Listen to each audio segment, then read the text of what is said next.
Norfolk Southern Lower Shellpot Railroad swing bridge located in Wilmington, Delaware, crossing the Christina River. See, look at this nice one. See, look at the details. See, this is a solid drawing right here. See, no rolling, no traces. See, this is, I believe, still in use for rail traffic.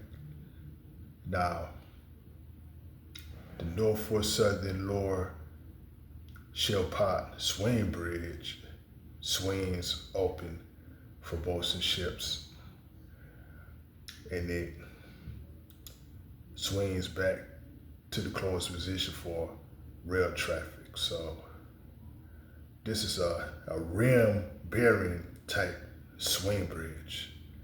And so, this is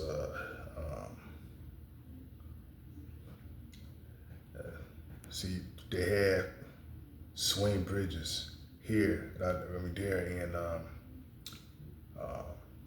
Wilmington, Delaware.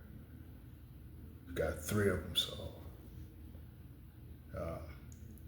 crossing the Christina River, located in Wilmington, Delaware.